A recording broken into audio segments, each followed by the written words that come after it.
오늘이 2020년 마지막 주일 예배를 하나님 앞에 올리게 되었습니다.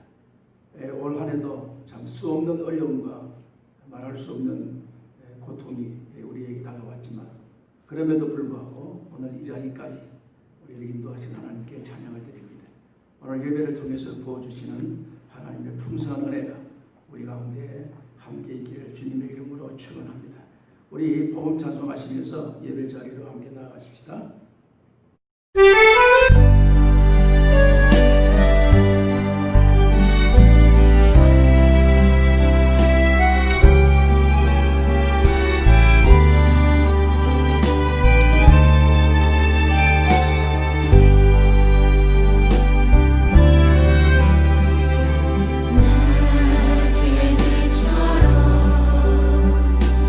하늘 달처럼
영광과 찬송과 존귀를 세세뭉토록 받기에 합당하신 살아계신 하나님, 한 해도 이제 마지막 저목을 알아가는 이 시간, 우리가 하나님 앞에 예배를 드리면서 우리의 지나온 시간들을 되돌아보며 하나님의 은혜를 감사할 수 있도록 은혜 베풀어 주신 것을 감사합니다. 오늘도 삼위 하나님 앞에 우리의 마음과 뜻과 정성을 온전히 드리기를 원합니다. 예배하는 저희들에게 부어주시는 하나님의 풍성한 은혜가 우리 가운데 충만케 하여 주시옵소서. 어느 곳에 있든지 예배드림이 우리의 복이 되게 해 주시기를 원하오며 예수님의 이름으로 기원하옵나이다. 아멘. 우리 다 같이 일어나셔서 635장 찬송하십시다. 635장입니다.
오늘의 교동문은 81번입니다. 81문. 그러므로 주 안에서 갇힌 내가 너희를 권하노니 너희가 부르심에 받은 일에 합당하게 행하여 모든 겸손과 온유로 하고 오래 참음으로 사랑 가운데 서로 용납하고 평안에 매는 줄로 성령이 하나 되게 하신 것을 힘써 지키라. 몸이 하나요 성령도 한 분이시니 이와 같이 너희가 부르심의 한 소망 안에서 부르심을 받았느니라. 주도 한 분이시요 믿음도 하나요 세례도 하나요 하나님도 한 분이시니 곧 만유의 아버지시라. 만유 위에 계시고 만유를 통일하시고 만유 가운데 계시도다. 아멘. 사도신경으로 우리의 신앙을 함께 고백하시겠습니다. 전능하사 천지를 만드신 하나님 아버지를 내가 믿사오며 그 외아들 우리 주 예수 그리스도를 믿사오니 이는 성령으로 잉태하사 동정녀 마리아에게 나시고 본디오 빌라도에게 고난을 받으사 십자가에 못 박혀 죽으시고 장사한 지 사흘 만에 죽은 자 가운데서 다시 살아나시며 하늘에 오르사 전능하신 하나님의 편에 앉아 계시다가 저리로서 산 자와 죽은 자를 심판하려 오시리라. 성령을 믿사오며 거룩한 공회와 성도가 서로 교통하는 것과 죄를 사하여 주시는 것과 몸이 다시 사는 것과 영원히 사는 것을 믿사옵나이다. 아멘. 앉으십시다. 찬송가 84장.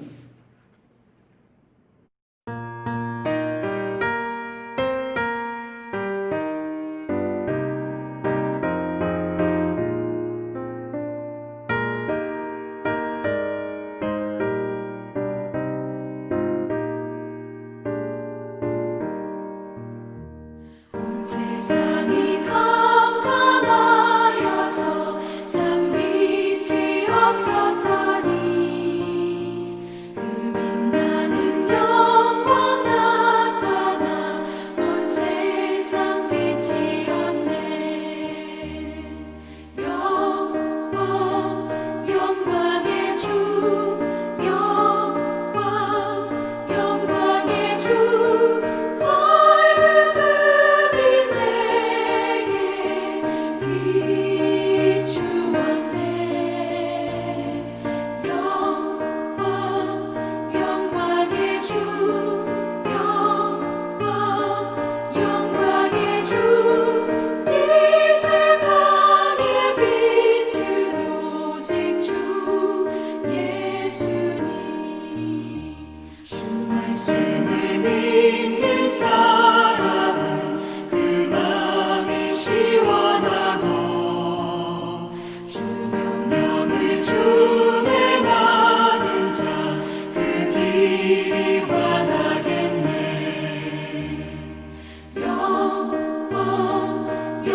거룩하시고 자비로우신 하나님, 하나님의 은혜와 사랑에 감사를 드립니다. 지나온 한 해를 저희들이 되돌아보며 순간순간 고비고비마다 하나님의 은혜의 손길이 아니에 없었으면 오늘 저희들이 이 자리에 예배 드릴 수 없는 인생임을 저희들이 고백합니다. 전적인 하나님의 은혜입니다. 전적인 하나님의 돌보심입니다. 전적인 하나님의 축복임을 저희들이 고백할 수 있도록 은혜 베풀어 주신 것을 감사합니다. 2020년 이제 마지막 주일의 예배를 주님 앞에 올리면서 지나온 시간들을 저희들이 굽어보며 여러 가지 환경과 상황 속에서도 하나님의 사랑의 손길과 하나님이 우리를 인도해 주셔서 하나님이 우리의 목자가 되심을 우리가 깨달을 수 있도록 은혜 베풀어 주신 것을 감사합니다. 우리 주여 산을 덮음같이 여호와의 영광이 오늘도 우리 가운데 충만하게 하여 주셔서 오늘도 우리의 모든 인생 여정은 내 힘으로 살아가는 것이 아니라 하나님의 은혜와 하나님의 영광 가운데 거하고 있음을 잊지 않도록 은혜 베풀어 주시기를 원하오며 날마다 주의 은혜의 장중에 붙들림 바 되게 하셔서 푸른 조장으로 잔잔한 시냇가로 인도하시는 하나님의 그 자비와 긍휼을 경험하기에 부족함이 없도록 성령님 역사하여 주시옵소서. 아버지 하나님이여, 올 한 해를 되돌아보면서 여러 가지 예상치 못하는 전염병으로 말미암아 지금까지 모든 사람이 두려움과 염려와 무서움과 공포 속에 휩싸여 여러 가지 활동이 정지되고 삶이 마비되는 이러한 상황이 우리에게 펼쳐져 가고 있지만, 그러나 우리에게 또 다른 은혜를 주셔서 이러기에 인간의 힘의 한계가 어디 있음을 깨닫게 하시고 인간의 지혜와 지식이 어디까지 있음을 저희들이 눈으로 보게 하시고 손으로 만져받게 하셔서 인간은 연약한 존재이며 유약한 존재임을 저희들이 피부로 또 눈으로 손으로 만져받을 수 있도록 은혜 베풀어 주신 주님, 이제 우리의 모든 삶의 주권은 하나님께 있음을 다시 한번 확인하는 놀라운 기회가 되어지게 해주심을 감사를 드립니다. 이제 우리의 모든 삶은 내 뜻대로, 내 생각대로, 내 방법대로, 내 계획대로, 내 지혜와 내 건강으로 인생을 살아가는 것이 아니라 하나님이 주시는 은혜와 하나님이 주시는 지혜로 살아갈 수밖에 없다는 사실을 우리가 깨달았사오니, 이제 저희들이 새해를 맞이하고 새로운 마음으로 또 한 해를 시작할 때에는 전적인 하나님의 은혜에 우리의 모든 삶을 맡길 수 있도록 믿음의 믿음을 더하여 주시옵소서. 그러므로 사도 바울의 고백처럼 이제 내가 사나 죽으나 나는 주님의 것입니다, 이것이 우리의 마음의 중심에 자리 잡을 수 있도록 은혜 베풀어 주시기를 원하오며, 이제는 내가 먹든지 마시든지 무엇을 하든지 하나님의 영광을 위하여 살아가겠노라고 고백할 수 있는 이 시간들이 될 수 있도록 은혜를 베풀어 주옵소서. 하나님 아버지, 오늘도 우리 모든 삶 속에 여러 가지 어려움과 염려와 또한 슬픔을 당하거나 고통을 당하는 여러분들의 삶의 형편도 있지만 하나님께서 일일이 위로해 주시고 그들의 손을 잡으시고 일어나 걸어라, 내가 너에게 새 힘을 주실 것이라 약속하시는 그 약속의 말씀이 저들을 통하여 위로가 되게 하시고 힘을 얻기에 부족함이 없도록 은혜 베풀어 주시기를 원합니다. 하나님 아버지, 오늘도 우리 예수님께를 사랑하시고 이 한 해도 은혜 가운데 또 하나님의 은혜와 영광을 나타낼 수 있도록 은혜 베풀어 주신 것을 감사합니다. 이제들을 통하여 주님 오시는 그날까지 하나님의 영광을 선포하게 하시고 영광이 드러나게 하시며 영광이 증거되는 하나님의 거룩한 교회로 나아가기에 부족함이 없도록 필요한 은혜와 능력을 덧입혀 주시기를 원합니다. 하나님 아버지, 오늘도 주여 우리 모든 성도들의 가정과 생업과 직장과 사업과 학업에 있는 모든 자녀들 하나님이 지켜주시고 인도하시고 어떤 상황일지라도 하나님의 은혜의 손길에 붙들림 받을 수 있도록 은혜 베풀어 주시기를 원합니다. 연로한 우리 성도님들을 강건하게 하시고 남은 때가 더 복되게 하셔서 주와 더 가까이 나아가기에 부족함이 없게 하시고 우리 어린이들에게 주여 미래와 소망이 있게 하시고 꿈이 있게 하셔서 이들을 통하여 다음 세대에 하나님의 뜻이 나타나기에 부족함이 없도록 은혜 베풀어 주시기를 원합니다. 하나님 아버지, 오늘도 주의 복음을 위하여 세계 도처에서 여러 가지 어려운 환경 속에 악전고투하고 있는 주의 종들에게 성령의 기름 부으심이 있게 하시고 하나님의 복음의 말씀은 생명이 오니 생명이 떨어질 때에 자라나게 하시고 결단코 열매를 맺어 주인의 즐거움에 참여할 수 있도록 은혜 베풀어 주시기를 원합니다. 하나님 아버지, 오늘도 예배를 주님이 주장해 주시고 예배 가운데 임재하시고 예배 가운데 함께하여 주셔서 예배 드리는 저희들에게 하늘과 땅의 복으로 충만케 해주시기를 간절히 원하옵고 예수님의 이름으로 기도합나이다. 아멘.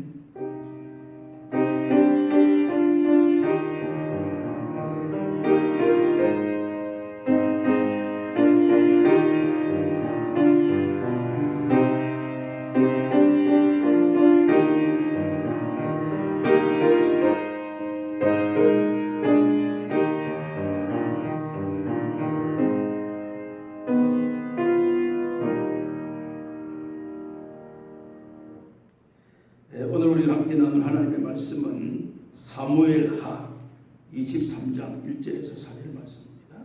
사무엘하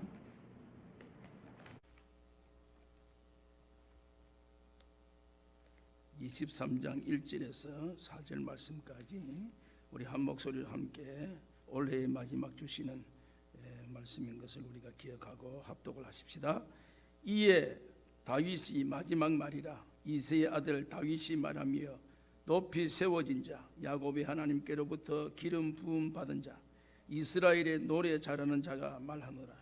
여호와의 영이 나를 통하여 말씀하시며 그의 말씀이 내 혀에 있도다. 이스라엘의 하나님이 말씀하시며 이스라엘의 반석이 내게 이르시기를 사람을 공의로 다스리는 자 하나님을 경외함으로 다스리는 자여 그는 돋는 해의 아침빛 같고 구름 없는 아침 같고 비 내린 후에 광선으로 땅에서 음이 돋는 새 풀과 같으니라 하시도다. 아멘. 찬송을 연도하십시다. 찬송 301장 찬송입니다. 301장.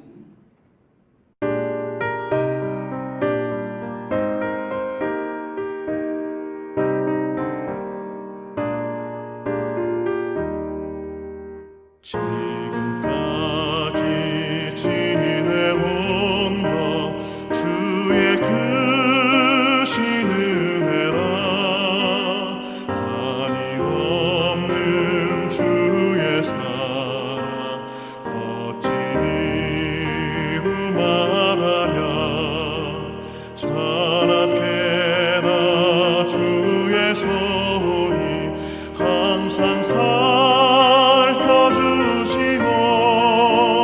모든 일을 주 안에서 형통하게 하시네. 맘도 연약하나 새 힘 받아 살았네. 물붓듯이 부으시는 주의 은혜 족하다. 사랑 없는 거리에 나 험한 산길을 갈 때 주의 손을 굳게 잡고 찬송하며 가리라.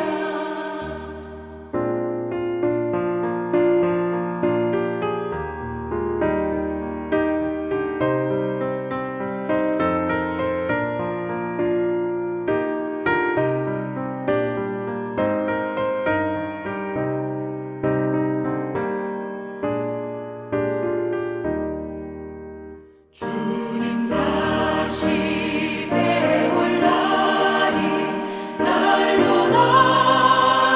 다가와 무거운 짐 주께 맡겨 벗을 날도 멀잖네.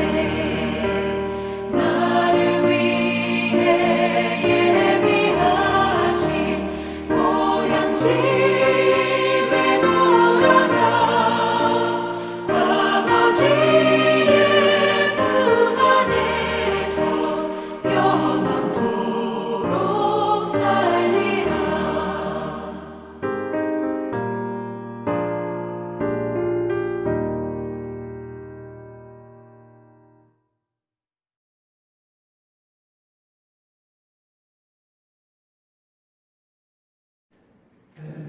올 한해도 하나님의 크신 은혜로 우리를 여기까지 인도해 주신 것을 감사합니다. 우리 한번 인사하십시다. 예수님이 희망입니다. 예수님이 희망입니다. 예, 예수님이 희망입니다. 오늘은 2020년 주일로서는 마지막 주일입니다.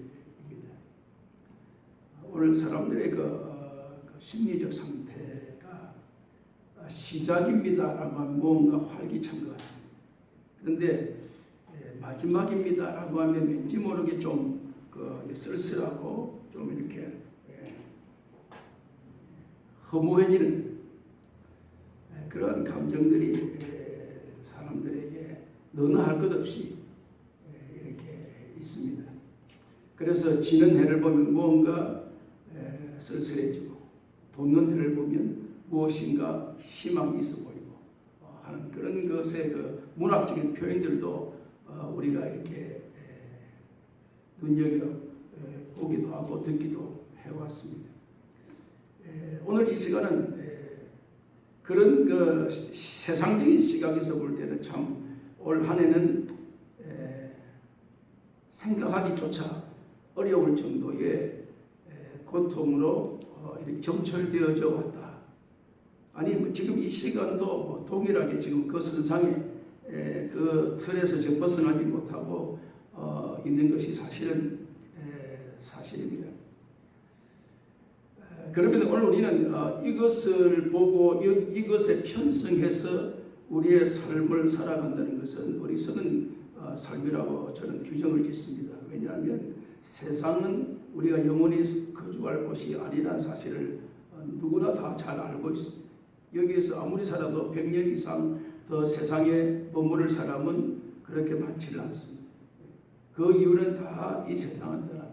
한정된 이 세상 속에 어차피 떠나는 이 세상 속에서 우리가 허무나 쓸쓸함이나 외로움이나 고독이나 이것을 생각하기보다는 우리는 영원의 때를 향해서 영원히 사는 영생의 진리를 경험하고 진리를 우리가 확신하고 있는 삶 속에서는 다음 우리의 새 세계 영원의 때를 위해서 우리가 어떻게 살아야 될 것인가 하는 것이 사실 우리에게 가장 중요한 이 땅에서의 우리의 준비의 과정입니다. 이 준비된 과정을 잘 준비하면 다음 세대의 우리의 삶은 굉장히 아름다운 삶을 이루어갈 수 있을 것이다. 그렇게 생각을 해볼 수가 있습니다.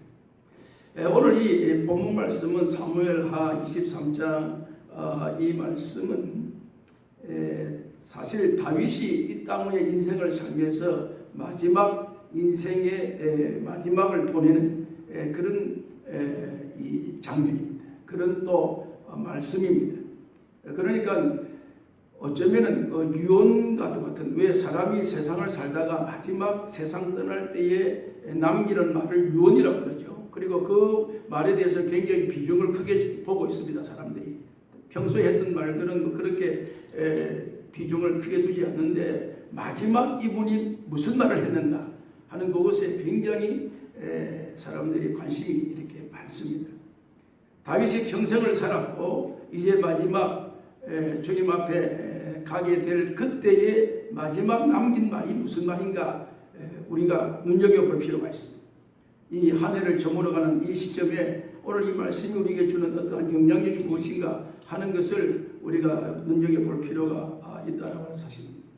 저는 이 말씀을 보다가 4절 말씀을 보면 4절에 보면 야 인생을 살면서 이런 표현을 쓰면 얼마나 좋겠는가. 오늘 우리가 모든 사람들에게 오늘 우리 사람들에게 이구동성으로 2020년을 어떻게 살았습니까? 말도 못합니다. 참 생각하기 끔찍합니다. 올 한 해는 거의 파산입니다. 모든 삶의 꿈이 다 사라졌습니다. 아마 이것은 공통된 너나 할 것 없이 뭐 어른이든 아이든 할 것 없이 모두가 다 동일한 환경에 전 세계가 지금 여기에 공통점을 가지고 있을 것 같습니다.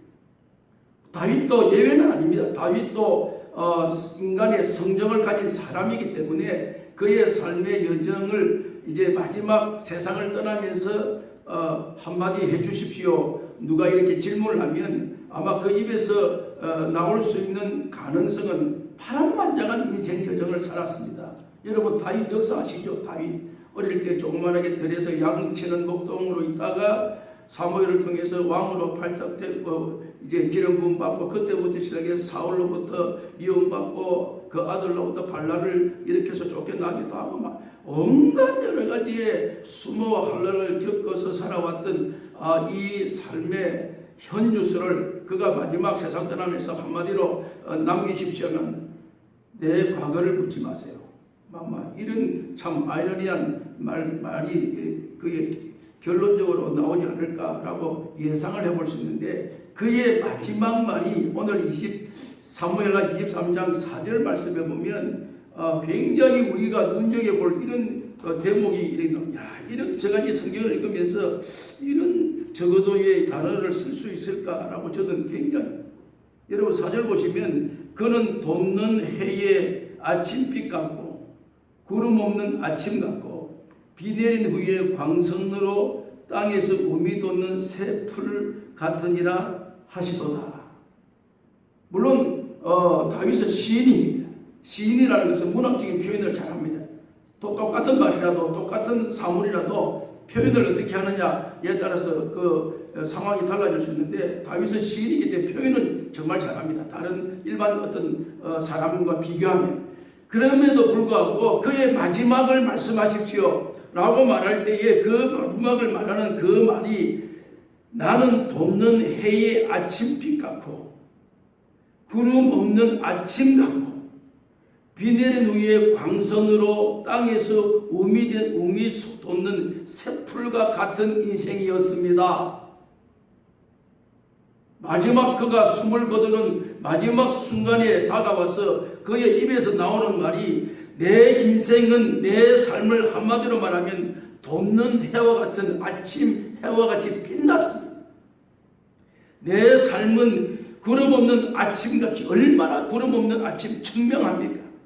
내 인생은 그게 내 인생이었습니다.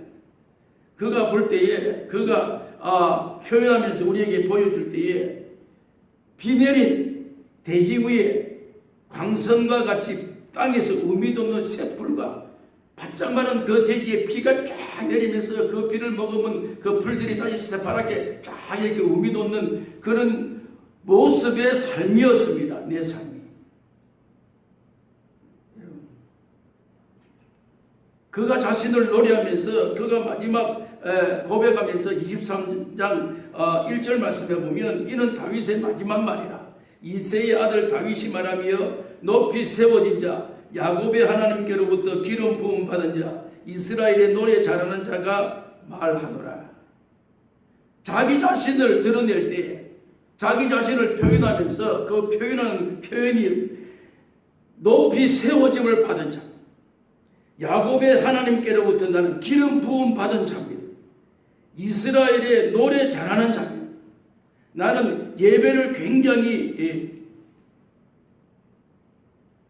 좋아하는 이런 자입니다. 여러분 이런 고백을 다윗이 마지막으로 그가 하고 있다는 것입니다.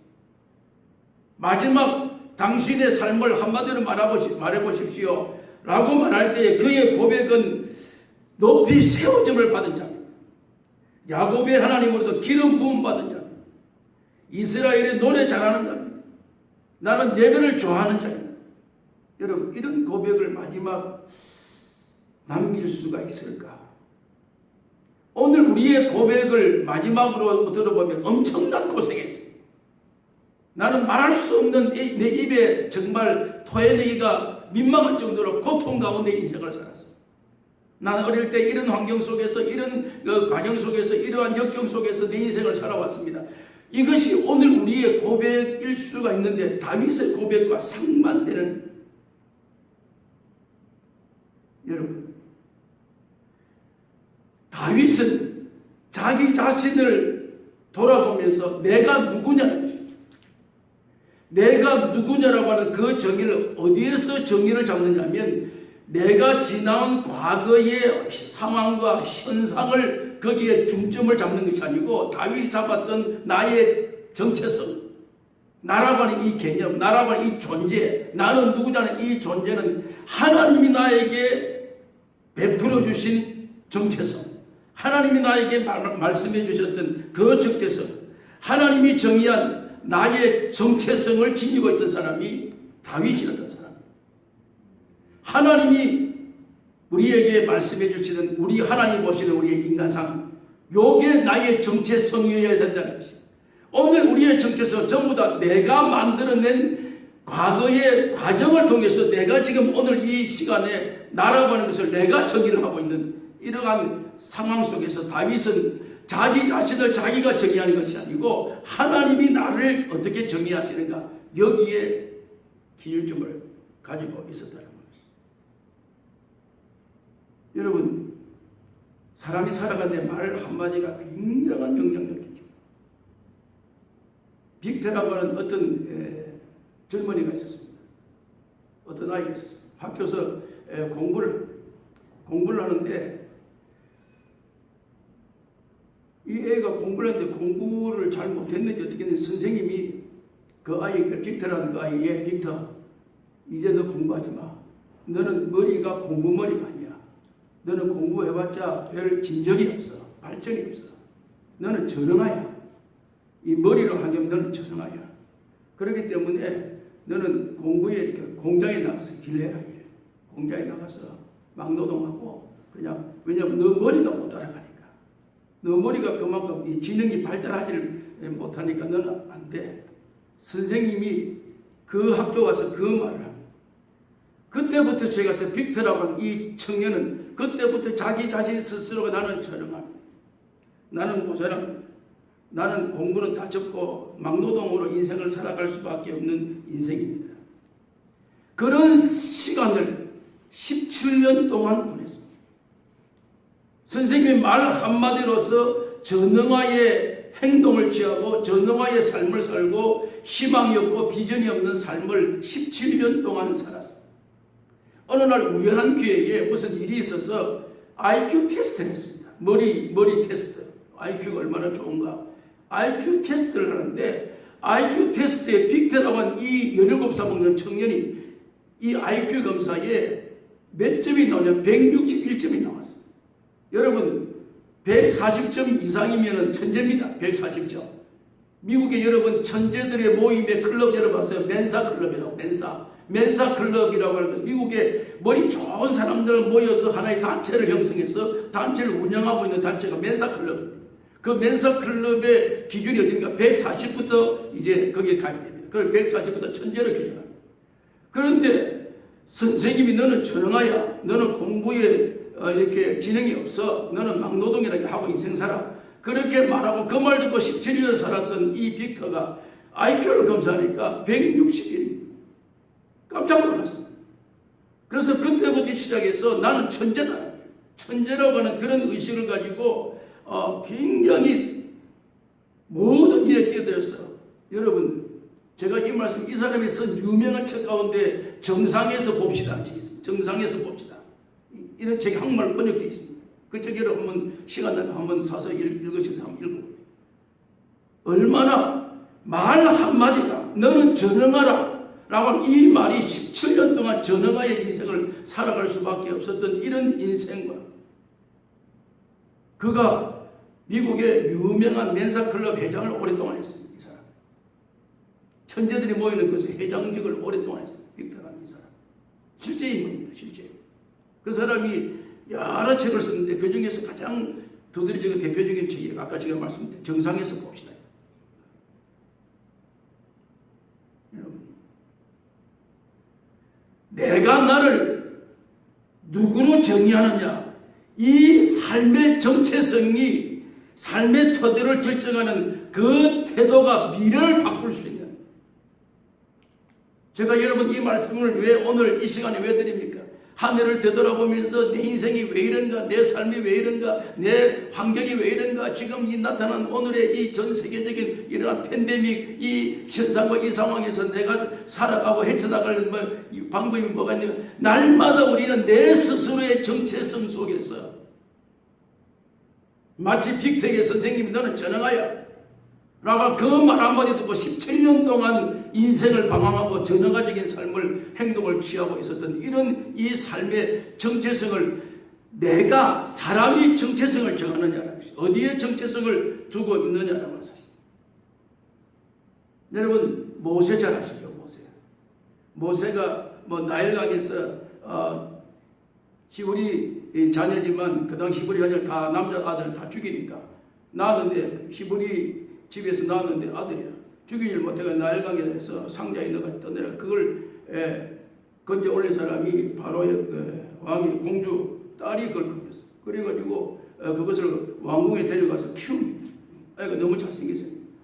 그때 같이 따라 들어간 사람이 실제 낳은 모세를 낳은 어머니가 직접 어머니가 실제 어머니가 들어가서 유모로 위장을 하고 거기서 애를 키우고 그리고 거기에서 자라났습니다. 거기에 애굽의 학문과 애굽의 왕궁 교육을 받다가 그래도 그 마음속에 피가 히브리 피가 흐르고 또 유모로부터 이렇게 간접적으로 듣는 그 교육이 아니라 히브리 민족이라는 그 의식을 가지고 이렇게 살다가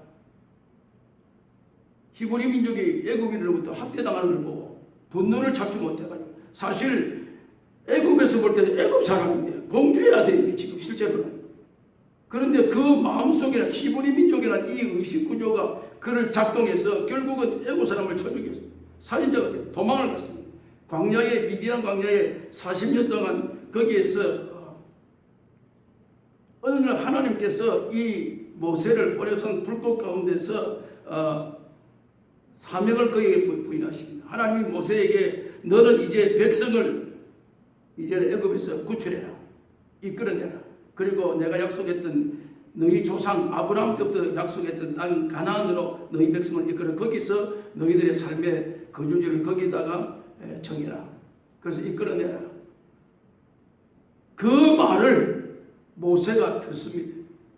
그 들었던 모세가 여러분 하나님께 올렸던 답변 여러분 아세요? 답변. 그렇게 말하는 그 하나님의 말씀에 모세의 대답이 뭔지 아십니까? 내가 누구간데 바로에 가며 이스라엘 자손을 애굽에서 어떻게 인도할 수 있으리까?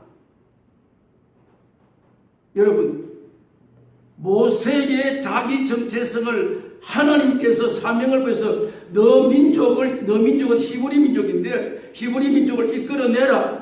너가 가서 바로에 가서 말해라 라고 말할 때 모세의 대답은 내가 누구간데 내가 누군데 내 정체성이 무엇인데 내가 어떻게 여러분 오늘 우리 모두의 대답이 무슨 대답입니까? 모세의 대답과 똑같이 동일한 대답. 내가 누군데 그 누군데란 말은 내가 어찌 그 일을 할 수 있습니까? 내가 어떻게 그 일을 주도할 수 있습니까? 내가 나타난 그 현실이 상황이 지금 어떻는데 내가 그걸 어떻게 이 일을 감당할 수가 있습니까? 불가능하다 그 말이에요. 나라고는 그 정체성을 나를 정의해.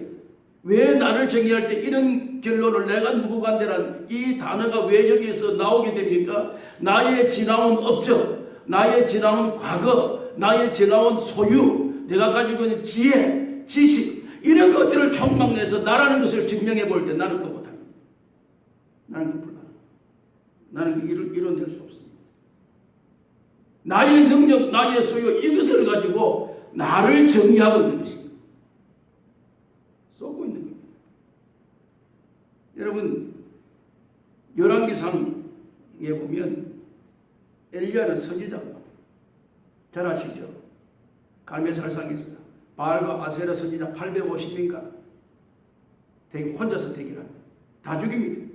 850명을 다 죽였습니다. 어마어마합니다. 하늘에서 불이 떨어집니다. 여러분 구약에서 우리가 성령의 능력에 강력한 힘의 대표적인 인물을 딱 말할 때 누구를 말합니까? 엘리야를 말합니다. 그 정도 능력 있는 대단한 사람. 그가 갈멜산상에서 그 어마어마한 대역사를 이루고 내려오는데 그 당시에 아합의 왕의 부인이 이세벨이라는 부인이 있습니다. 왕후. 이 사람이 길에서 만났어요. 엘리야를 정말 지금 그 산 위에서 지금 어마어마한 역사를 이루고 850명을 한목에 다 때려주고 지금 내려오는 엘리야, 선지자 엘리야의 그 위세당당한 그 어마어마한 그런 그 능력이 말이에요. 아합을 통해서 아합 왕에게 3년 6개월 동안 비가 나는 바짝 마른 땅에 엘리야 선지자가 왕에게 빨리 내려가소서 지금 비 올 겁니다.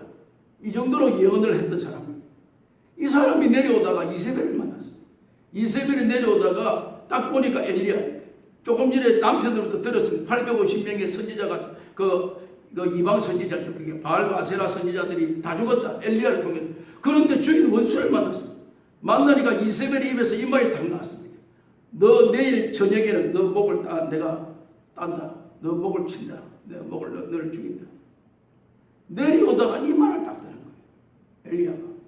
조금 전까지만 해도 하늘을 쪼갤 수 있는, 하늘의 불을 끄집어 내릴 수 있는 이런 능력과 권세가 당당하다는 이 엘리야가 이방 여인 왕후 이세벨로 하여금 내일 이맘때에 너는 너 목을 내가 딸 거다. 요 말 한마디 듣고 그때부터 시작해서 범민하기 시작. 그때부터 밤잠을 설치. 그때부터 곤두박질을 치고. 그래가지고 도망을 갑니다. 어디로? 로뎀 나무라고 하는 그 밑에 들어놓습니다. 로뎀 나무가 뭡니까? 여러분 전에도 한 말씀드린 기억이 나는데 로뎀이라는 단어는 시궁창이다 이 말이에요. 시궁창. 우리말로 말하면. 그건 너무 극단적인 표현이지만 시궁창이지 그 단어가. 인간의 시궁창까지 내려. 말 한마디 듣고 여자의 말 한마디 듣고 내일 이맘때 너 목을 내가 딸 거다. 이 말 한마디를 듣고 그는 시궁창까지 내려가는 로뎀 나무 아래에서 그가 하나님으로부터 하나님 나를 죽여주십시오. 나를 죽여주십시오. 내 생명을 거두가 몇 번이요? 7번이나 그 말을 합니다. 엘리야가. 똑같은 말. 내 죽여주십시오. 조금 전에 그렇게 당당했던 그 엘리야가 이세벨이라는 그 여인의 말 한마디 딱 듣고 지금 인생이 이렇게. 여러분 우리가 신앙생활을 하면서 또 우리가 특별히 미국 생활을 하고 있습니다. 한국을 떠나서 한국이 이제 우리의 고국이 됐습니다. 고국을 떠나서 여기에서 20, 30년, 40, 50년 생활하면서 삶을 되돌아보면서 오늘 우리의 실패와 성공을 어디에다 기준을 두고 있습니까? 지금 이 자리에서 이 시간에 여러분들의 삶을 되돌아보면서 과거의 시간으로 이렇게 대바꿔놓고 살아오면서 참 말할 수 없는 우리의 입에서 쉽게 나올 때 말할 수 없는 어려움, 말할 수 없는 시련, 말할 수 없는 고통, 그 모든 삶이 내 미국 생활이 처절한 삶이었다. 여러분, 얼마나 내 삶이 왜요? 과거라고 하는 것의 기준을 어디에다 두고 이 말이 나오게 되냐면 내가 그런 와중에서 그런 환경 속에서 가진 것 없고 업적이 없고 능력이 되지도 못하고 이런 삶을 내가 비참하게 살아왔다. 이것이 우리의 고백입니다. 여러분 하나님이 우리를 보실 때 이 말하고 있는 우리에게 하나님의 답이 뭔지 아십니까? 틀렸다. 그게 너의 정의가 아니다. 그게 너의 기준이 아니다. 그게 너가 말하고 있는 너의 자신의 정체성은 내가 누구냐라고 하는 네가 말하는 지금 그 정체성은 너가 가지고 과거에 여러 가지 너가 경험했던 것을 지금 이 자리에서 정체성으로 삼아서는 안 된다. 그러면 우리의 정체성을 어디에 기준돼야 됩니까? 여러분 마태복음 4장 4절에 보면 예수님께서 말씀하십니다. 예수님께서 대답하여 이르시되 무엇 하실 때요? 40일 금식하고 내려올 때 사단이 예수님에게 다가가서 말씀합니다. 배고프지? 40일 동안 금식했으니까 너 능력 있지 않냐? 온 지천에 돌인데 더 돌을 명하여서 떡이 되게 해라. 그리고 주워 먹어라. 네가 능력 있는 사람 아니냐? 예수님을 데리고 성전 꼭대기에 올라가서 뛰어내려와라. 그러면 떨어내려도 너가 안 죽을 거다. 왜 천사가 너를 밭이 안 죽겠냐? 산꼭대기에 올라가서 나한테 전화 한번 해라. 그러면 이 전화만 보고 다 내가 너에게 줄게. 여러 가지 예수님의 정체성에 대해서 지금 이 사단이 계속해서 접근해서 이렇게 공략을 합니다. 그때의 예수님의 답변 여러분 아세요? 마태복음 4장 4절 이하에 나오는 예수님의 답변이 딱 하나 있습니다. 답변. 요게 정체성입니다. 요 정체성이 뭐예요? 기록되었으되. 예수님의 답변이요. 기록하였으되 사람이 떡으로만 살 것이 아니요. 이래요. 예수님의 답변이. 지금 사단은 예수님에게 지금 막 너 능력이 있냐, 너 권능이 있냐, 그러면 이거 해봐라, 저거 해봐라, 온갖 하지만 예수님의 답변은 딱 하나입니다. 기록되었으되. 뭡니까? 말씀입니다. 기록되었다는 것은 하나님의 말씀입니다. 하나님의 말씀에 의지하면, 하나님의 말씀이 중심이 되면, 하나님의 말씀이 우리의 삶의 기준이 되면 사람이 떡으로 사는 것이 아니다. 너는 지금 돌을 떡이 되게 해서 먹어봐라. 뭐 그걸 나한테 유혹하지만 사람이 그것으로 사는 게 아니다. 무엇으로 사느냐? 하나님의 말씀으로 사는 것이다. 사람이 사는 것은. 생명의 주권은 하나님의 말씀이 있는 것이다. 오늘 우리가 지금까지 내 과거가 슬프고 내 과거가 힘들고 내 과거가 어렵고 내 과거가 말할 수 없는 고통과 분민 갈등이 있었다 라고 하는 것은 인간적인 측면에서 하나님의 말씀에 기록되었을 때 요 단어를 우리가 잊어버리고 있다는 사실. 요걸 상실하고 있다는 사실. 오늘 나라고는 나의 정체성을 누가 정의를 내신다고요? 하나님이 정의를 내리셔야 됩니다. 하나님이 그 기준점을 우리에게 보여주셔야 되기 때문에.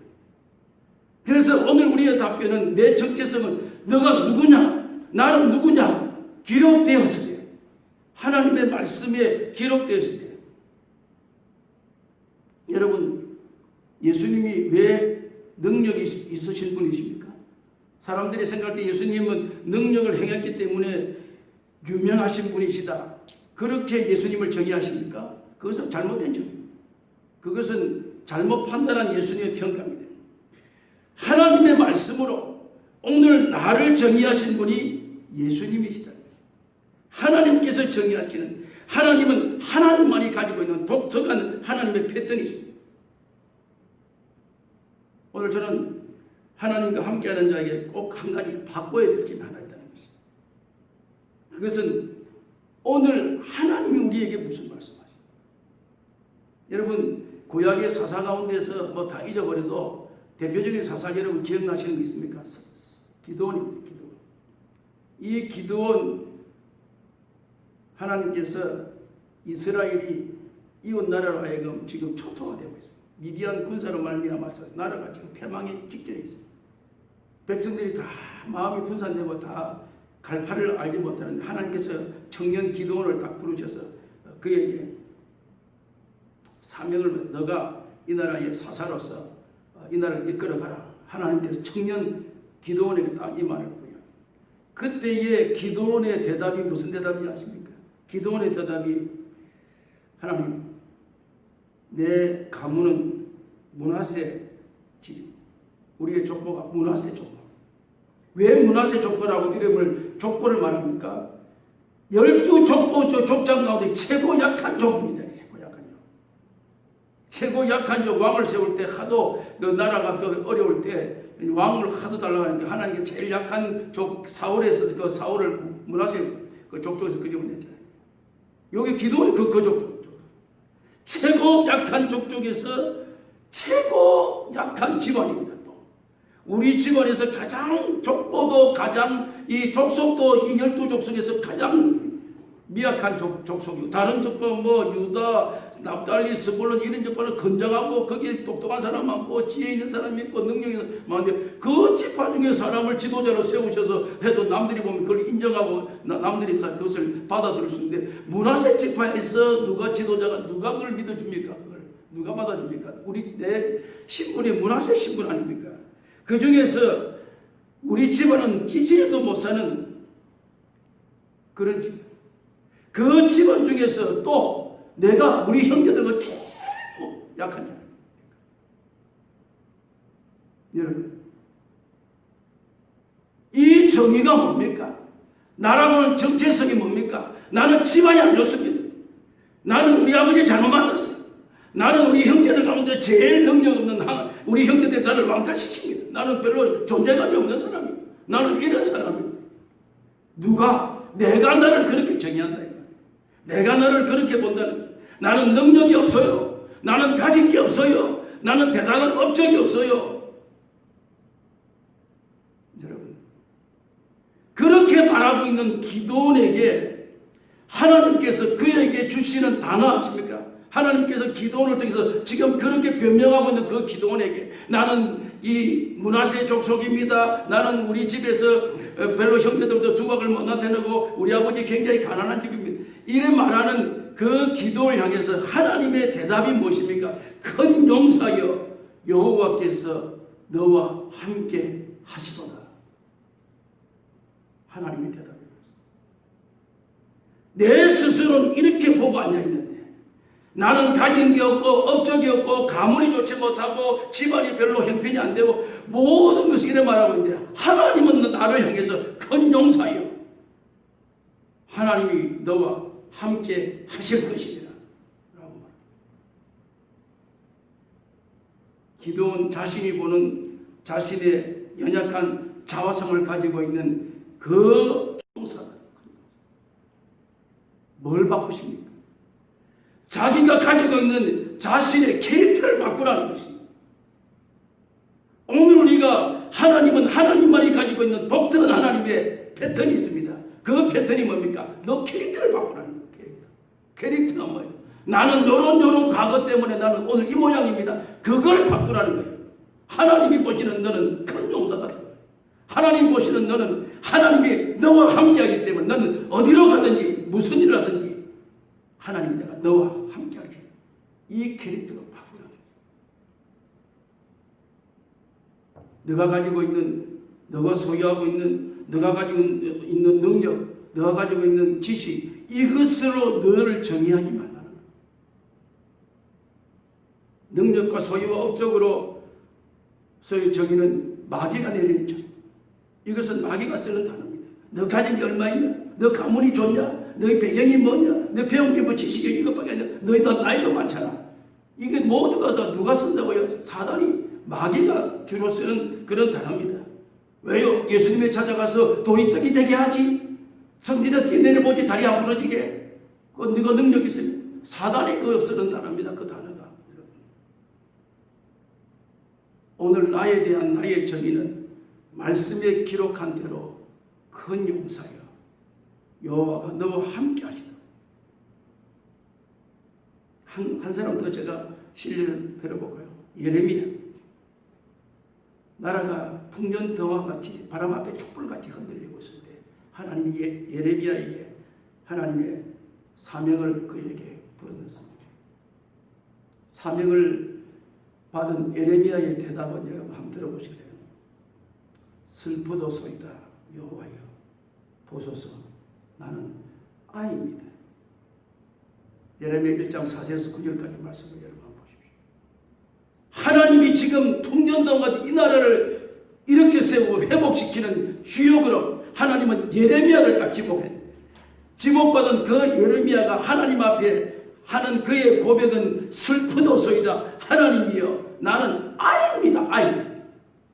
아이란 단어가 뭐예요? 능력 없습니다. 지혜가 없습니다. 전투력도 부족합니다. 전쟁 질지 능력도 그런 머리도 그런 그 재능도 또 우리 배경도 내가 배운 것도 과거의 어떤 능력도 없습니다. 아이입니다. 아이.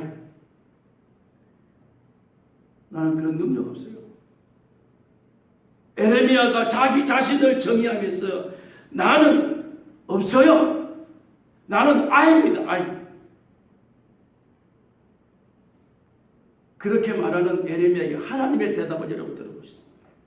하나님의 대답은 어떤 대답이에요? 너가 아이라고 약하냐? 내가 너를 태에서 조성되기 전에 내가 이미 너를 불렀다. 지금 너가 이 자리에서 내가 너를 부르지만 지금 부르는 게 너 부르는 게 아니야. 너가 태어나기 전 아니 너가 어머니 뱃속에 있기 전에 내가 너를 사명자로 이미 있는 내가 너를 정해. 이미 구별했고 열방의 선지자로 내가 이미 너를 찍었다. 내가 너를 불렀다. 소유가 없습니다. 능력이 없습니다. 권능이 없습니다. 가진 게 없습니다. 온갖 변명되는 그 에레미야에게 나는 아이입니다 하는 그 에레미야에게 너가 태어나기 전에 내가 이미 너를 다 지목했다. 여러분, 우리의 정체성을 바꾸시는 분이 하나님이죠. 나의 정체성을 바꾸시는 그분이 하나님. 오늘 본문 말씀으로 돌아가서 결론을 내립시다. 오늘 본문의 다윗은 자기 자신의 정체성을 어떻게 정의합니까? 하나님이 정의하십니다. 하나님이 나를 기름 부으셨다. 하나님이 나를 세우셨다. 하나님이 나에게 노래 잘하는 자로, 하나님이 나에게 참된 예배자로 하나님이 나를 부르셨다. 2020년 마지막 역사의 장을 덮으면서 2021년을 우리가 다시 시작하면서 2020년의 과거의 이 역사가 과거로 지나가면서 오늘 우리 자신이 내린 우리의 결론은, 우리의 마지막 우리의 고백은 하나님이 나를 세우셨다. 하나님이 여기까지 우리를 인도해 주셨다. 하나님이 나를 부르셨다. 하나님이 나를 높이 세워주셨고 하나님께서 나에게 기름 부어주셔서 하나님의 사람으로 나를 붙들어 주시고 역사해 주셨다. 이것이 2020년의 역사의 문을 닫는 우리의 고백이 될 수 있기를 바랍니다. 우리의 소망이 될 수 있기를 바랍니다. 다윗은 그만한 실패와 오점과 허물을 남겼던 자기 자신을 그걸 가지고 정의하지 아니하고 하나님의 은혜로 자기 자신을 정의합니다. 오늘 우리는 모두가 허무하다, 고독하다, 올해는 살기가 힘들었다. 이 모든 것들은 누가요? 사단이 우리로 하여금 의욕을 상실하게 합니다. 비전을 잃어버리고 하나님의 은혜를 상실하게 하고 하나님이 너와 함께 하시다는 그 사실을 다 묻어버리게 하려고 오늘도 마귀가 끊임없이 우리에게 속삭이면서 올해는 다 내려놓으시기 바랍니다. 하나님이 나에게 기름 부으셨습니다. 하나님이 나를 붙들어 주셨습니다. 하나님이 나를 이끌어 주셨습니다. 하나님이 오늘 저와 여러분들을 정의해 주십니다. 무슨 정의를 주십니까? 하나님이 우리에게 정의해 주십니다. 하나님이 정의해 주신 하나님의 정의가 무슨 정의입니까? 너는 택하신 족속, 왕같은 제사장이요, 거룩한 나라요, 하나님의 소유된 백성이다. 하나님이 우리에게 내리신 정의입니다. 오늘 우리는 적어도 이런 존재입니다. 내 정체성은 나는 누구냐? 나는 하나님의 택하신 족속이요, 왕같은 제사장이요, 거룩한 나라요, 하나님의 소유된 하나님의 백성이요. 이게 내 정체성, 이게 내 삶의 중심입니다. 하나님이 정의하신 그 정의가 오늘 나의 정의가 될 수 있기를 주님의 이름으로 축원합니다. 이 정의. 그래야만이 2021년을 맞이할 수 있습니다. 그래야만이 2021년을 기대할 수 있는 것입니다. 그렇지 않으면 2021년이 다가와도 별 우리에게 반응이 없습니다. 변동이 없습니다. 변화가 없습니다. 왜? 사탄의 속임수에 날마다 내 정체성을 과거의 업적에 나타난 모든 것을 해서 나는 할 수 없습니다. 안 됩니다. 힘듭니다. 전염병입니다. 무엇이든 이것으로 스스로 자폭해서 2021년이 되든 22년이 되든 별로 나에게는 그것에 변화와 감동이 없게 만드는 게 사단의 속임수입니다. 오늘 나는 어떤 존재라고요? 택하신 족속. 하나님이 나를 택하신. 언제? 만세전에. 내가 어떤 자격 구비 조건을 갖추어서 택함받은 게 아니고 하나님이 나를 사랑하셔서 만세전에 택하시고 그냥 떠밀려 내려갑니까? 택하시고 그 다음에 우리를 통해서 뭐 하신다고요? 왕같은 제사장이 권위를 부여한다 이 말이에요. 그 권위가 뭡니까? 너 정체성이 뭐냐? 너는 하나님의 자녀다. 하나님의 자녀는 모든 우주 만물의 주권자가 누구냐? 하나님이다. 그의 자녀예요. 왕같은 제사장. 너는 적어도 그런 사람 아니야. 너가 어떻게 별 볼일 없는 사람이냐? 너가 적어도 이런 사람 아니야. 너는 어디에 속한 거룩한 죄와 허물로 타락되어가는 썩어가는 세상 불탈 때 함께 불타는 세상에 속한 백성이 아니라 거룩한 하나님의 백성 아니야. 영혼 몸들을 주어서 그 백성의 삶은, 그 백성의 주권자가 누구냐? 하나님 아니야. 너가 누구냐? 너의 소유가 하나님 아니야. 하나님이 너를 소유했죠. 여러분, 오늘 2020년의 마지막 역사의 문을 닫으면서 우리에게 너는 누구냐? 내가 나를 스스로 정의를 내려서 나는 이런 사람입니다 라고 하는 어리석은 사단의 속임에 빨려 들어가는 인생이 아니라 하나님이 내리신 그 정의, 다윗의 고백처럼 나는 어떤 사람입니까? 하나님이 나에게 기름 부어주셨습니다. 하나님이 나에게 노래 잘하는 사람으로, 하나님이 나에게 아침 해와 같이 빛나는 사람으로, 내린 비의 광선처럼 이런 사람으로 나를 세워주셨습니다. 다윗이 마지막 세상 떠나면서 남긴 그 말이 오늘 우리의 고백이 되어야 해서 2021년 어떻게 맞이할 것입니까? 하나님께서 말씀하셨습니다. 기록되었을 때 큰 용사요, 큰 용사요. 오늘 우리는 그것에 확신을 가지고 하나님께서 큰 용사요, 내가 너와 함께 하실 것이니라, 이 약속을 가지고 새해를 맞이할 수 있는 오늘 우리의 삶이 될 수 있기를 주님의 이름으로 축원합니다. 하나님 아버지, 이 아침에 2020년의 역사를 닫으면서 우리의 정체성을 다시 한번 재확인할 수 있게 해주심을 감사합니다. 우리는 지금까지 과거의 얼매여서 날아가는 그 정체성이 사단의 도구로 전략하면서 소망 없는 인생으로 볼 수밖에 없었던 오늘 우리에게 하나님은 큰 용사여 확신시켜 주시는 그 하나님의 음성을 듣는 저희들 되게 하시고, 나는 하나님이 택하신 족속이요, 하나님 우리에게 왕같은 제사장의 권위를 부여하셨고, 오늘도 하나님께서 거룩한 나라의 존재로 우리를 인정해 주시고 하나님의 소유로 우리를 삼아주신 이 진리에 우리는 감격하면서 또 새해를 기대할 수 있는 저희들 되게 하여 주시옵소서. 예수님의 이름으로 기도하옵나이다. 아멘. 우리 찬송가 310장 찬송 부르시면서 예물드리겠습니다.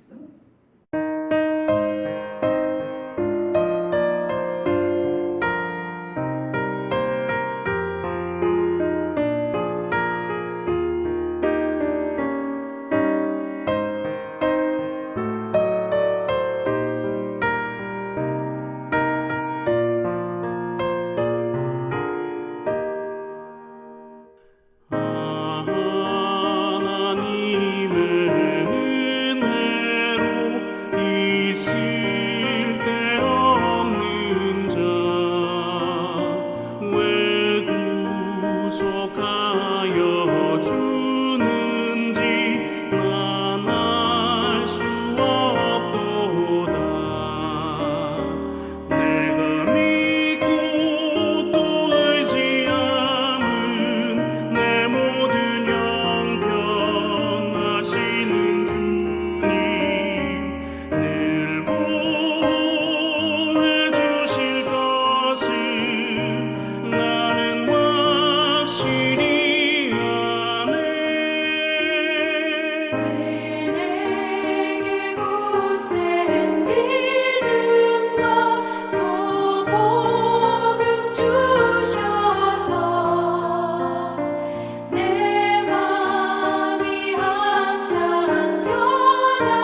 하나님의 은혜로 이 쓸데없는 저희들에게 왜 구속해 주는지 우리는 알 수 없었지만 이 아침에도 그 진리를 깨닫게 하시고 오늘 우리의 존재가 세상에 떠밀려가는 부평초와 같은 어쩔 수 없이 살아가는 인생이 아님을 우리에게 깨닫고 적어도 우리는 택하신 족속이고 왕같은 제사장이고 오늘 또 거룩한 나라의 백성이고 하나님의 소유된 자녀임을 우리가 깨달을 수 있는 놀라운 지혜와 은혜를 덧입혀 주신 것을 감사합니다.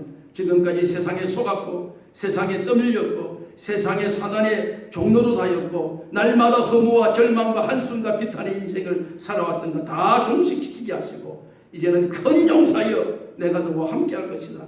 이 약속된 말씀을 붙들고 새해를 준비하는 저희들 되게 하여 주옵소서. 받은 은혜에 감사하여 감사의 물을 주님 앞에 올립니다. 10분의 1을 구별하여 주님 앞에 올립니다. 오늘도 선교의 물과 건축의 물과 주일의 물을 주님 앞에 주님 올려드리오니 주님이 받으시고 연락하시고 우리에게 큰 은혜로 채워주셔서 우리는 물질에 얽매이는 인생이 아니라 하나님이 우리를 사용하시는 인생임을 잊지 않도록 축복해 주옵소서.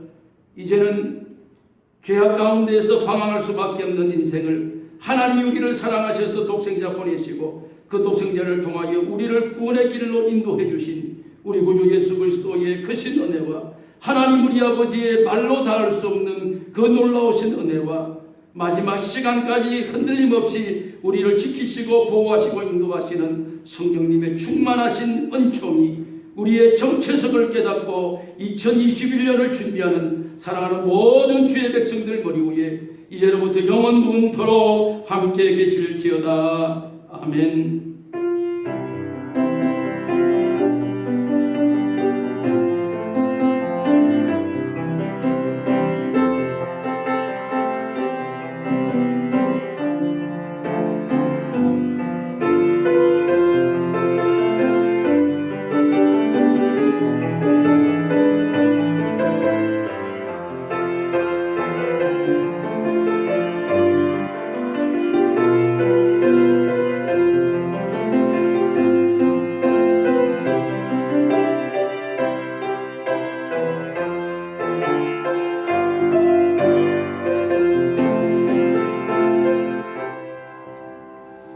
할렐루야. 감사합니다. 우리 2020년표 마지막으로 한번 힘차게 외치고 삶의 터전으로 함께 출발하십시다.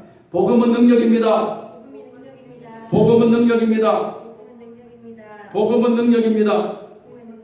아멘. 주보를 잘 보시고 특별히 여러분들이 협조해 주실 것을 잘 참고해 주시기 바랍니다. 특별히 송구영신 예배는 원래 마지막 31일과 1일 사이에 교회에서 지금까지 제 역사상으로 제가 지금 이 평생에 한 번도 송구영신을 집에서 살아본 적이 없습니다. 그런데 올해는 참 환경이 그런 환경이기 때문에 어쩔 수 없이 송구영신 예배를 드리지 못하고 아쉬운 마음에 1월 1일 아침 6시 새벽기도 5시 반인데 30분도 여러분들 위해서 늦춰서 그날만 평소에는 5시 반이고요. 6시에 이 예배당에서 저희들이 예배를 드립니다. 마음에 원하시는 분은 나오시고 그 외에는 집에서 딱 일어나시면 유튜브에 들어가면 수련교회에 들어가면 이 예배 실황을 전량으로 다 나옵니다. 그래서 여러분 그 예배에 다 참석해 주셔서 새해를 시작하면서 예배로 시작할 수 있도록 자다가 일어나가지고 정신없이 오늘이 무슨 날이고 이렇게 서로 어리둥절 하지 마시고 오늘은 2021년 새해 아침이다. 말씀과 예배로 시작하자. 여러분들 가정에서 굳건하게 확신하고 그 텔레비나 여러분들이 가지고 있는 이 온라인 매체를 통해서 예배당에서 드려진 예배를 가정에서 같이 함께 참여할 수 있었으면 좋겠습니다. 그 외에 주보를 잘 참고하셔서 여러분들에게 이렇게 소식이 이렇게 빠지지 않도록 해주시길 바랍니다. 대단히 감사합니다.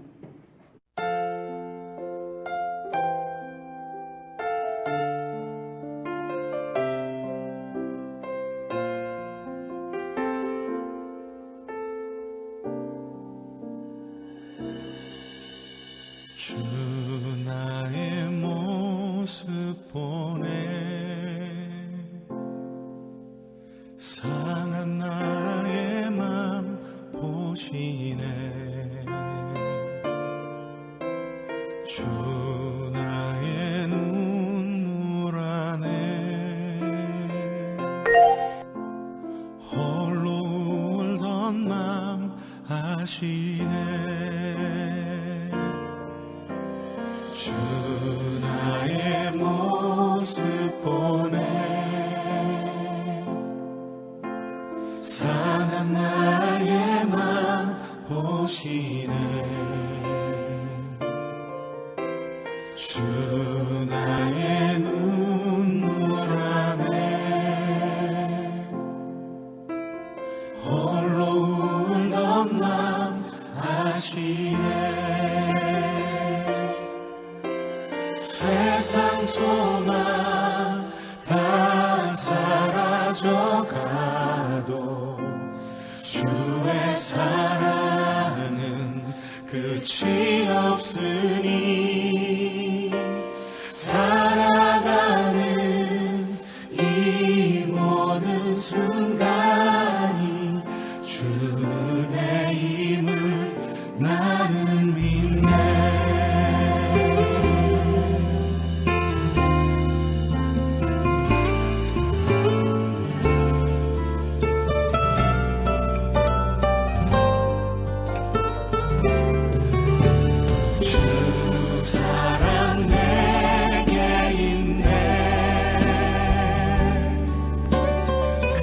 사랑이 날 채우네.